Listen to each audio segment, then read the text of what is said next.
Gawas sa kakulangon sa supply sa tubig nga giproblema na daan sa mga residente sa Zamboanga City, dugang perwisyo na sab ang pagpangawat sa mga parte sa metro sa tubig. Busa, Zamboanga City Water District dunay pahimangno sa mga konsumante. Dugang detalye sa report ni Efren Mamak.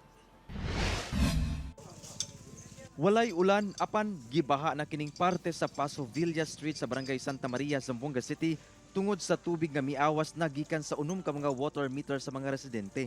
Gipangkawat matud pa mga piyesa niini sama sa brass fitting nga mao'y untay mo sirado sa metrohan.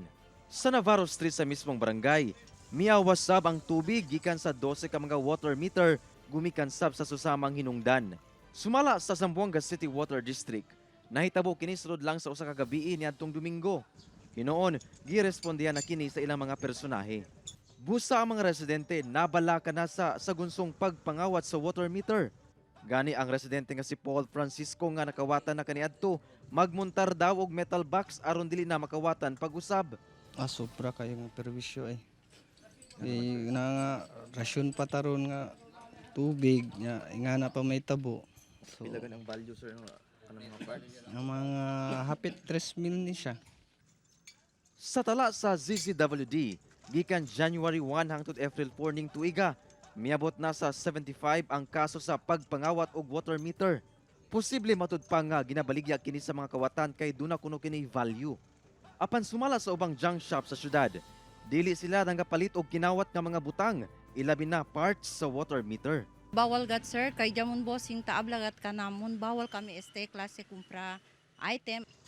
Sumala sa ZZWD, kung ugaling makawatan og parte sa water meter o ang mismong metro sa tubig, gilayon kining i-report sa buhatan ug sa kapulisan. So si Chinese Certificate of Solen Meter, pwede kita man replace kung LD last Solen meter. First incident lang. So second time around, so sila man replace ko na dila water meter, hindi yase Kwandal Water District. Tan-advise kasi kita na mga diaton mga consumers sa mga City Water District to asa sila como meter box. Kunya para protection ng water meter. Matud sa ZZWD, pagkapriso ang silot sa mapamatud-ang nangawat og metro sa tubig base sa Presidential Decree 1612 o Anti-Fencing Law. Kauban si Sim Romero sa kamera, ako si Efren Mamak para sa One Mindanao.